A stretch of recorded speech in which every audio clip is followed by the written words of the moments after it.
네, 최근 신종 코로나 바이러스 사태가 2달 남은 총선에도 어떤 영향을 미칠지 여야가 촉각을 곤두세우고 있습니다. 정치권 소식 최진봉 성공회대 신문방송학과 교수 그리고 장성철 공감과 논쟁 정책센터 소장 두 분과 이야기해 보겠습니다. 두 분 어서 오십시오. 안녕하세요. 반갑습니다.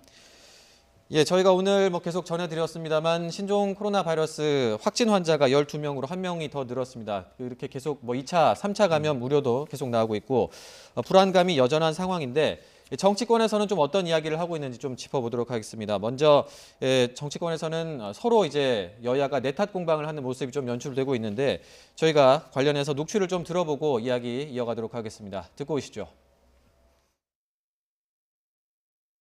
그렇게 당시 박근혜 정부를 맹비난하더니 도대체 5년이 지났는데 바뀐 게 하나도 없습니다. 이번에도 정부는 우왕좌왕, 방역망은 뻥 뚫렸습니다. 전면 입국 금지는 현실성도 떨어지고 방역에도 도움이 되지 않는다는 것이 전문가들의 견해입니다. 과거 사스나 메르스 사태 때도 발병국 축신의 입국을 제한한 사례가 없었습니다. 예, 먼저 심재철 자유한국당 원내대표가 한 얘기가 과거에 이제 메르스 사태를 언급을 하면서 지금도 달라진 게 없다 이런 취지의 주장을 하고 있습니다. 이런 주장을 하는 근거 어떻게 보십니까? 달라진 게 있죠. 당연히 우리 감염 대응 체계도 많이 발전이 됐고 또한 정부가 현재까지는 제대로 좀 선방을 하고 있는 부분이 있습니다. 예. 심재철 원내대표의 얘기는 어느 정도의 좀 정치 공세가 아닐까 그런 생각이 듭니다. 근데 하지만 좀 정말 우려스러운 것들은 좀 있어요. 예. 뭐냐면 마스크를 구할 수가 없어요. 마스크가 지금 원래 한 500원에서 700원 하다가 지금 살려면 한 3,000원 정도 합니다. 예. 그 제가 오늘 주문해 보려고 했더니 주문해도 다음 주 수요일이나 목요일 날쯤 온다는 거예요. 그럼 이제 한 4, 5일 동안은 마스크 없이 지내야 되는데 이러한 부분들 2015년도 메르스 사태 때도 이 마스크가 돈이 났었거든요.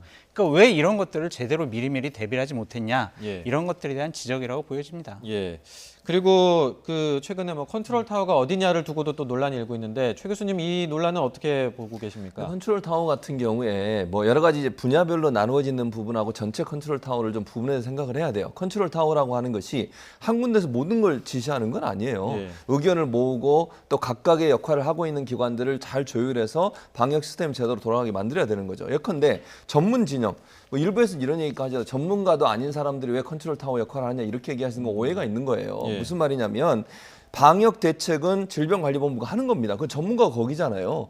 또 중앙사고수습대책은 보건복지부가 해요. 이걸 컨트롤하는 전체 컨트롤 타워가 있어야 된다는 것이죠. 그걸 이제 청와대가 한다고 저는 보는데 국가위기관리센터에서 이걸 해야 된다고 저는 생각을 해요. 예. 위기관리센터에서 전체 부서에서 해야 될 각각의 역할을 잘 분담해서 할 수 있도록 조정하고 그다음에 협력할 수 있도록 만들어줘야 돼요. 그리고 부서별로 부처 간에 충돌이 생기거나 의견 차이가 생길 때는 중앙 컨트롤 타워가 그 역할을 해야 한다고 보거든요. 네. 그러니까 예를 들면 국가위기관리센터가 모든 걸 일일이 1부터 10까지 다 할 수가 있는 상황이 아닙니다. 그렇게 얘기해 버리시면 그러면 각각의 분야의 국가기관들이 각각의 전문성을 갖고 일하는 분야들을 인정하지 않는 것이기 때문에 저는 현재 국가위기관리센터, 청와대에 있는 국가위기관리센터가 전체 컨트롤 타워는 하지만 각각의 영역에서 전문성을 갖고 있는 기관들이 그 영역의 역할들을 하고 있다 이렇게 보는 게 맞을 것 같습니다. 예. 근데 이 부분은 한국당의 얘기도 좀 귀담아 들어야 돼요. 왜냐하면 지금 현 집권 세력의 야당일 때 메르스나 세월호 이러한 일들이 벌어졌을 때 청와대가 최고의 컨트롤 타워가 돼야지 무슨 소리냐라고 하면서 공격을 했었거든요. 근데 지금 와가지고 현재 집권 세력과 청와대에서는 이거는 질병관리본부, 보건복지부가 해야 돼라는 식으로 한 발 뒤로 빠지는 것은 자신들이 옛날에 주장했던 거와는 서로 다른 얘기를 하는 거죠. 과거에 했던 얘기와 이제 지금 상황에 이렇게 달라지면 안 된다 이런 주장이 이제 한국당의 주장의 취지인데 최근에 또 관심을 받고 있는 것 중에 하나가 청와대 국민청원에서 이제 8일 만에 60만 명을 넘어섰다고 하는데 중국인 분들을 입국하지 못하게 해달라 이런 청원이잖아요. 그런데 이제 한국당에서도 그런 거를 계속 주장을 하고 있거든요. 그리고 국내에 있는 중국인 분들을 본국으로 송환한다든지 이런 부분까지 주장을 하고 있는데 이 주장에 대해서는 좀 어떻게 보십니까? 1차적으로 우리나라에 있는 중국인들을 송환해라. 이건 너무 과도한 주장이에요. 그렇게 하면 안 된다고 저는 보고요.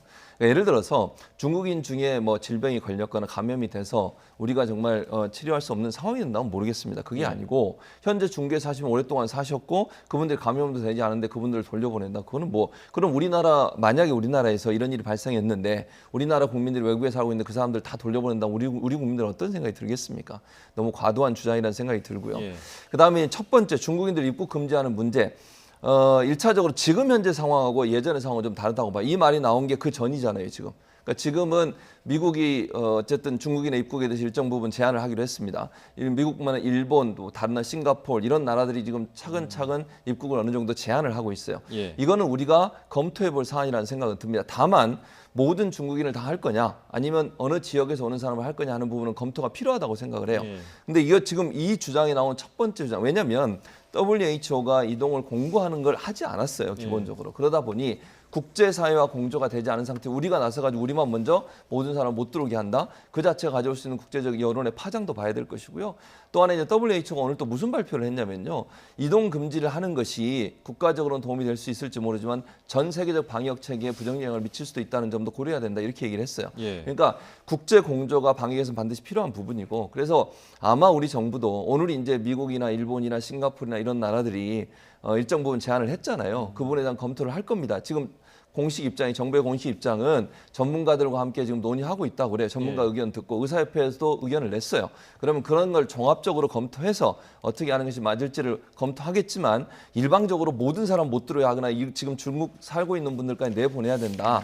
이렇게 주장하시는 것은 너무 과도한 주장이다 이런 생각이 듭니다. 예. 그 외교적으로도 민감한 문제일 수 있기 때문에 이거는 좀 뭐 그리고 여야가 좀 같이 논의를 해야 되지 않을까 이런 생각도 드는데 그 최근에 이해찬 민주당 대표가 뭐 최고위급 협의체 하자 이런 얘기를 좀 제안을 했는데 이게 지금 자유한국당이 이 논의에 좀 응할지 좀 궁금하거든요. 어떻게 전망하세요? 해야죠. 논의에 응해야 됩니다. 왜냐하면 이런 국가적인 위기 상황 하에서는 여당, 야당, 정부 따로 놀면 안 됩니다. 다 같이 소상하게 모든 정보를 공유해서 국민들께 일관된 그런 메시지를 줘야 국민들께서 안심하거든요. 그렇기 때문에 전제 조건은 투명한 정보 공개, 정확한 정보 공개를 야당과도 나눠야 된다라는 그런 전제하에선 예. 이러한 여야정, 비상, 대책위원회 같은 것은 하루속히 구성됐으면 좋겠다라는 생각이 듭니다. 예. 그 혹시 뭐 언제쯤 좀 구성이 될지 좀 어떻게 전망하고 계신 건 있나요? 좀 다음 주라도 해야죠. 다음 주라도. 예, 다음 주라도 해야 될 거라고. 여당은 적극적으로 하려고 하니까 야당이 응답만 하시면 돼요. 사실은 여당이 제안을 했잖아요. 야당도 지금 장 소장 얘기하신 것처럼 빨리 좀 들어오셔서 협의하고 논의하고 또 도울 건 돕고 만약에 또 정부나 여당이 실수한 게 있으면 그것도 좀 지적도 하고 이러면서 협력하는 모습을 보여줬으면 좋겠어요. 정부의 이런 태도나 아니면 여러 여야의 모습을 보고 국민들도 그렇게 바라지 않겠습니까? 예. 지금 국민들 얼마나 불안해합니까? 이 불안을 떨치기 위해서라도 여야정이 함께 모여서 종합적으로 대책을 세우고 함께 논의할 수 있는 그런 기회를 만드는 건 참 중요하다는 생각이 듭니다. 근데 야당은 억울한 거예요. 2015년도 메르스 사태 때 이 현재의 그 당시 야당이었죠. 이분들은 아니 청와대와 정부가 메르스의 슈퍼 뭐 유포자들이다. 현재 상황을 뭐 전시 상황처럼 해야 된다. 그렇게까지 얘기를 했는데 이제 와서 아니 한국당의 주장에 대해서는 당신들이 방역 조치에 가장 걸림돌인 그러한 포퓰리즘적인 선동을 하고 있다. 당신들이 이런 방역에 가장 큰 걸림돌이야라고 공격을 하고 있거든요. 이런 것에 대해서 한국당은 상당히 좀 억울하고 지난 정권 시절에 했던 현재의 집권 세력에 대해서는 좀 그러한 잘못된 점을 꾸짖는 거라고 또 봐야 될 것 같습니다. 근데 예. 그것도 장 소장이 아까 얘기하셨던 것처럼 심재철 원내대표가 얘기한 게 과도하잖아요. 그냥 그런 부분에 대한 지적을 하는 거예요. 그러니까 정치적으로 서로가 서로에게 예를 들면 자유한국당은 지금 우리 현재 여당이나 정부가 제대로 방역을 못하고 있다고 너무 일방적으로 얘기를 하고 있잖아요. 잘하는 부분 잘한다고 얘기하고 못하는 부분 못한다 이렇게 얘기를 해야 되는데 뭐 방역망이 완전히 뚫렸다는 둥 이렇게 얘기해버리면 국민들이 얼마나 불안하겠습니까? 그래서 저는 협력하는 모습을 보여주는 것이 국민들의 불안감을 줄일 수 있는 요소가 된다고 봅니다. 예. 근데 이 정부에 한 가지 더 얘기하고 싶은 게 있어요. 뭐냐면 어제 대통령과 총리, 법무부 장관들이 모였었잖아요. 그러면은 이러한 국가적인 위기 상황 하에서 국민들을 좀 안심시킬 수 있는 메시지가 나와야 되는데 결국에는 검찰은 지난날의 스스로의 잘못을 자기 스스로 잘못을 못 고친다. 그러면서 공수처 준비단을 구성하겠다라고 하는 생뚱맞는 그러한 메시지를 내놨습니다. 그런 부분에 대해서 야당은 잘못을 지적하고 있는 겁니다. 아니, 그거는 업무 보고 자리에서 나온 얘기예요. 그러니까 그 업무 보고는 그 업무와 관련된 얘기를 하다가 그런 얘기가 나온 것이고, 또 다른 차원에서 이건 예를 들면 모든 그럼 회의 자리에서 이 얘기를 할 수 있는 건 아니잖아요. 정부가 돌아가야 되는 상황에서. 아니 그래도 대통령과 국무총리가 처음 만난 자리 아니었습니까? 그러면은 그 얘기부터 하고 검찰 개혁하겠다고 했으면 국민들이 좀 더 안심하지 않았을까라는 뭐 그렇게 차원에서. 볼 수도 네. 있지만 대통령은 나름대로 여러 번 수보 회의에서나 아니면 국무총리도 여러 번 얘기를 했잖아요. 각각의 모습에서. 그러니까 장 소장이 말씀하신 것처럼 두 분이 만나서 그런 얘기를 할 수도 있겠지만 그건 검찰 업무와 관련된 검경 수사권 조정이나 아니면 검찰 개혁 관련된 업무를 얘기하는 자리였기 때문에 그 얘기가 나온 거라고 봅니다. 예. 어쨌든 정부 대응을 놓고도 이제 뭐 평가가 엇갈리기도 하고 좀 다르게 볼 수 있는 시각들이 있는 건 사실이고, 어쨌든 근데 정치권에서는 좀 이제 모여서 같이 좀 이야기를 해봤으면 하는 그런 바람이 있습니다. 그 어떻게 좀 협의체가 구성이 될지 좀 지켜봐야 될 것 같고요. 지금 이제 신종 코로나 바이러스 때문에 이제 굉장히 혼란스러운 상황 속에서도 어쨌든 총선 시기는 계속 흘러가고 있습니다. 이제 두 달 좀 넘게 남았는데, 관련해서 보수 통합 논의와 관련해서 그 혁신통합추진위원회가 최근에 이제 국민 보고 대회를 열었습니다. 거기서 이제 박형준 위원장의 발언을 잠깐 듣고 저희가 이야기 이어가도록 하겠습니다. 듣고 오시죠. 통합신당이 문재인 정권을 확실하게 심판하고 대한민국의 미래를 열 유일한 범중도 보수의 정통 세력임을 이 자리에서 분명히 선언합니다. 예, 그 1차 국민 보고 대회였는데 이 첫 보고 대회 의미 어떻게 좀 볼 수 있을까요? 아니 스타트 좋아 보여요. 500여 개의 시민단체도 참여했고, 그리고 뭐 한국당, 그리고 이현주 의원, 그다음에 세보수당 이런 분들이 다 모여가지고 여러 가지 공통된 얘기를 했어요. 예. 뭐 5대 정책 기조도 얘기를 하고 문재인 정권 바로잡기 10대 과제 이런 것도 얘기를 했습니다. 그러면서 자 2월 20일까지는 우리 중도 대통합 신당을 만들자. 네. 그래서 정권 심판하고 혁신과 통합을 해서 한번 이번 총선에 우리 승리를 해보자. 이런 식의 어느 정도의 합의를 봤거든요. 그러니까 지금 물밑에서 어떤 협상보다는 각 정파의 지도자급들이 모여서 큰 물줄기를 바로 잡아줬다. 그게 가장 큰 의미가 있어 보입니다. 예, 최 교수님은 어떻게 보셨어요? 일단 출발을 했으니 이제 성과가 나야 되는데, 저는 이제 이게 지금 현재는 아직은 미완이라는 생각이 듭니다. 그러니까 출발을 했지만 가장 중요한 건 황교안 대표하고 유승민 지금 위원장의 담판이 제일 중요하다고 저는 보거든요. 예. 거기서 어느 정도 성과가 나오지 않으면 오늘 여기서 지금 했던 선언들이 실현되기가 좀 어려울 수 있다는 생각이 들어요. 그러니까 여러 시민사회단체가 모여 있고 뭐 단체들이 모여 있지만 실제로는 새로운 보수당과 자유한국당의 담판이 제일 중요하거든요. 예. 이 두 당사자들이 어느 정도까지 협의점을 찾아내느냐 하는 부분, 이 부분이 저는 관건이라고 봅니다. 예. 앞으로 만나기로 했지 않습니까? 네네. 거기서 만나서 어느 정도까지 합의를 하고 협의를 해서 공통점을 찾아내느냐. 이게 결국은 이제 보수 통합의 새로운 윤곽을 확실히 잡을 수 있는 그런 기회가 될 거다 이렇게 보여집니다. 다음 주에 만날 것 같다는 얘기가 있는데, 그렇죠. 그러면 이제 만약에 만난다고 하면 어느 정도는 좀 뭔가 물밑에서라도 논의가 좀 진전이 됐다고 볼 수 있는 건가요? 어떻습니까? 뭐 진전이 됐을 수도 있고 안 됐을 수도 둘 다 가능성이 있다고 봅니다. 저는 왜냐하면 만나지 않고는 사실 해결이 안 돼요. 지금 단판 말고는 크게 이 문제를 풀 수 있는 상황은 아니라고 보거든요. 예. 왜냐하면 이제 그 어제인가 그제 모였을 때도 결이 다른 얘기를 했잖아요. 황교안 대표 입장에서는 좀 양보하자, 서로 양보해야 된다 이런 얘기를 했고, 하태경 지금 대표죠. 대표 같은 경우에는 뭐라고 얘기했냐면 3원칙 다시 꺼내 들었습니다. 예. 그러니까 탄핵 문제라든지 3원칙이 지켜지지 않으면 안 된다 이런 얘기를 했어요. 그러면 결국은 서로가 서로에게 아직도 힘겨루기, 줄다리기를 하고 있는 게 아닌가 하는 그런 의미로 보여질 수 있거든요. 예. 가장 중요한 건 제가 볼 때는 이제 공천 과정에 어떻게 할 거냐 이런 문제가 좀 중요하다고 보여지는데, 그런 문제를 두 분이 만나서 잘 풀어낼 수만 있다고 하면 보수 통합에 긍정적인 영향을 나타낼 걸로 보여지고, 만약에 혹시나 만나셨는데 두 분이 공감대가 형성이 안 돼 버리면 예. 이게 또 지지부진하게 떨어져 나가면서 보수 통합보다는 선거 연대 쪽으로 갈 가능성도 있지 않나 이런 생각도 듭니다. 네. 결국에는 뭐 이 다음 주에 두 분이 만나는 거에 단판의 가장 큰 요점은 뭐냐면 공천 문제죠. 예. 그러니까 세보수당의 8명 의원 무조건 공천해줘라라는 것과, 자 우리가 좀 챙겨야 될 사람, 세보수당에서 우리가 좀 챙겨야 될 사람들이 한 20명 정도 된다. 이 사람들 공천은 어떻게 할 거냐, 이거를 다음 주에 황교안 대표와 유승민 대표가 만나서 단판을 져야 될 거예요. 네. 이 부분만 정리가 되면은 보수 대통합이라는 큰 흐름은 대통합 신당이라는 그러한 하나의 결과물을 잘 맞이할 수 있다. 그렇게 좀 설명드립니다. 그러니까 20과 8 사이에 좀 절충점을 찾거나 뭐 이렇게 기본적인 전제 조건은 네. 지금 현역 의원인 8명에 대한 공천을 확실하게 담보받는 예. 거겠죠.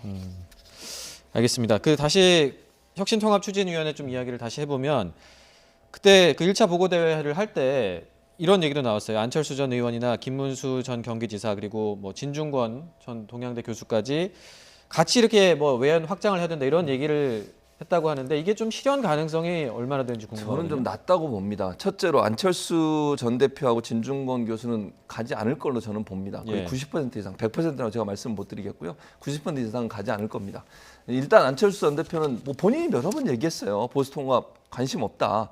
가려면 와서 갔겠죠. 지금 이 상황에서 보수통합이 이루어지고 있는데 본인이 나중에 합류한다? 그것도 모양새가 이상해요.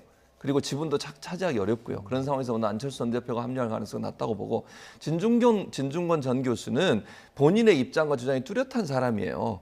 어느 한쪽의 정파에 뭐 제가 모르겠습니다. 저는 정파에 치우치지 않는다고 봅니다. 예. 본인은 본인의 생각을 주장을 얘기하는 분이에요. 그런 상황에서 그렇다고 이분이 보수적이냐? 저는 그렇다고 보지 않습니다. 지금은 검찰 개혁에 대해서는 보수적 입장과 입장 같지만 보수적 성향이라고 보진 않아요. 저는 그래서 뭐 이 지금 협통에 들어갈 가능성은 저는 거의 없다고 보고 김문수 전 지사가 지금 새로운 정광훈 목사라는 분하고 함께 새로운 당을 만들었지 않습니까? 예. 거기 대표를 맡았는데 만약 이분이 들어오게 되면 또 뭐가 문제가 되겠습니까? 새로운 보수당은 또 어떻게 합니까? 새로운 보수당이 과연 이걸 인정하고 받아들일 수 있겠습니까?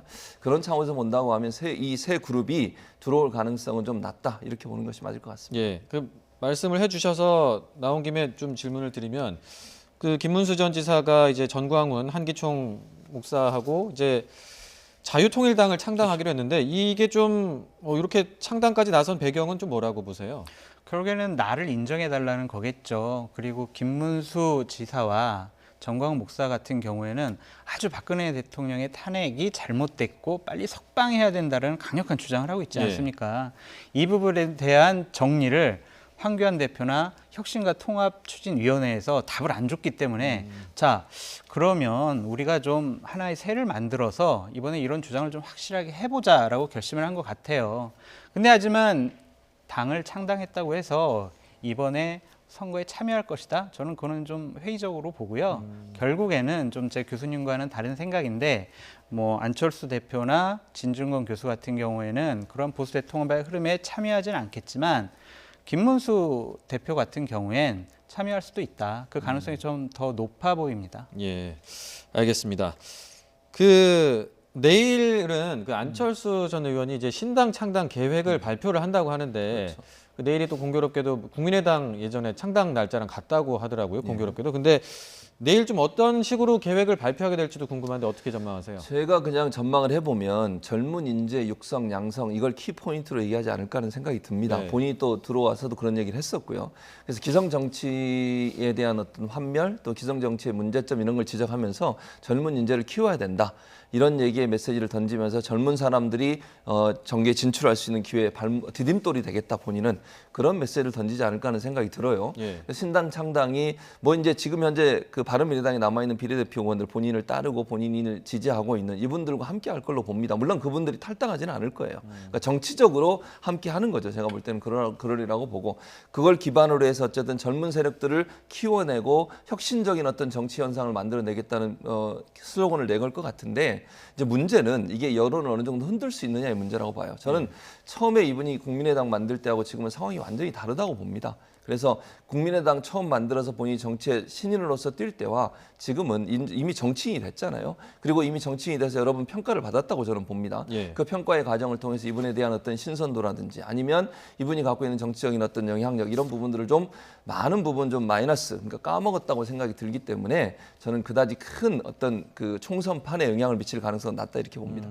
그럼 역시나 뭐 총선에 참여를 할 가능성은 낮다고 보는 본인이 게 지금 계속 선을 긋고 그렇죠. 있잖아요. 네. 나는 참여를 안 하고 많은 뭐 중도 실용 쪽에 좋은 분들이 국회에 들어갈 수 있는 걸 뒷받침하겠다라고 얘기를 했는데 저도 교수님의 의견에 동감이에요. 신진 청년 세력과 그 연합을 해서 당을 만들 것 같은데 예. 저는 당명은 안 쓸 것 같아요. 무슨 당 이렇게는 안 하고 무슨 연합 무슨 뭐 연대 예. 이런 식으로 이번에는 좀 출범을 하지 않을까 하는 생각이 들고요.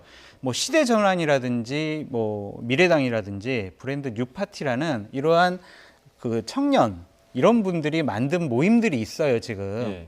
그것과 연대하는 것이 아니냐라는 전망도 나오고 있는데 결국에는 안철수 신당이 성공하기 위해서는 어떤 좋은 사람을 영입을 해서 국민들께 후보로 내보일 수 있느냐. 그거에 대한 후보의 경쟁력 그것이 또 중요해 보입니다. 예, 알겠습니다. 내일 좀 어떤 식으로 신당 창당 계획을 밝힐지 좀 지켜봐야 될 것 같고요. 자유한국당 황교안 대표 좀 이야기를 또 해보겠습니다. 저희가 뭐 이런 출연에서도 이런 이야기를 많이 했었는데 종로 출마는 좀 가능성이 이제 좀 떨어진 게 아닌가 싶기도 한데 뭐 아직 뭐 단정적으로 할 수는 없습니다만 대신 뭐 수도권 험지에 나갈 가능성도 있다 이렇게 또 전망이 나오고 있는데 그 수도권 험지라고 분류되는 곳에서 민주당의 예비 후보들이 오시라 이렇게 좀 하는 경우도 있는 것 같아요. 그런 이유는 뭐라고 보세요? 좀 두 가지 이유가 있다고 보는데 첫 번째는 황교안 대표의 어떤 저런 뭐랄까요 명확하지 않은 태도에 대해서 여론의 비판적인 여론들을 좀 상기시키려는 의도가 있다는 생각이 듭니다. 첫 번째는 그 의도고요. 두 번째는 그렇게 얘기함으로써 본인이 좀 더 존재감을 드러낼 수 있는 요소가 될 수 있다는 점이에요. 그러니까 황교안 대표와도 경쟁을 해도 내가 충분히 이길 수 있는 후보다 이런 면들을 또 내세울 수 있지 않겠습니까? 그 두 가지가 함께 있다고 저는 보는데 황교안 대표가 저렇게 이제 우유부단하게 본인이 어디에 나갈지를 선택을 안 하시다 보니 이제 민주당 의원들 같은 그걸 이용해서 도리어 본인에게 유리한 여론을 만들고 본인이 그만큼 경쟁력 있는 총선 후보다 하는 부분들을 이렇게 마케팅할 수 있는 요소로 작용하고 있다고 볼 수 있겠죠. 예. 그래서 황교안 대표가 어떤 선택을 할지 모르겠습니다만 뭐 가능한 한 빠른 선택을 하는 것이 본인이 총선에 뛰는 데도 도움이 될 거고요. 또 이런 여러 가지 여론에 어떤 부정영향을 미칠 수 있는 요소들도 줄일 수 있는 그런 계기가 되지 않을까 이런 생각이 듭니다. 저는 종로에 출마해야 된다고 봐요. 예. 그리고 결정적인 시점을 봐서 종로 출마를 전격적으로 선언할 가능성이 높다라는 생각이 듭니다. 예. 왜냐하면 종로가 이미 너무나 큰 상징성이 됐어요. 자, 이 문재인 정권을 심판하겠다라는 한국당으로서는 문재인 정권의 2인자였던 이낙연 총리가 지금 나오고 있지 않습니까? 거기서의 싸움을 피한다? 이것은 처음부터 기선제압을 당하는 것이기 때문에 저는 황교안 대표가 전격적으로 선언할 가능성이 높다라고 보여지고요. 예. 늦어지면 안 돼요. 이거는 빨리 결정을 해야 됩니다. 늦어지는 이유가 이런 거겠죠. 다른 쪽 험지 나가면 내가 이길 수 있는 곳이 있을까라고 계산을 해보는 건데 정치는 계산해서는 성공할 수가 없습니다. 정치는 결단이고요. 명분과 결단을 통해서 정치하는 겁니다. 눈치 보기로 정치인이 성공할 수는 없다. 그래서 빠른 결단 있는 용기 있는 선택을 하시기 바란다. 전 그렇게 말씀드리고 싶어요. 알겠습니다.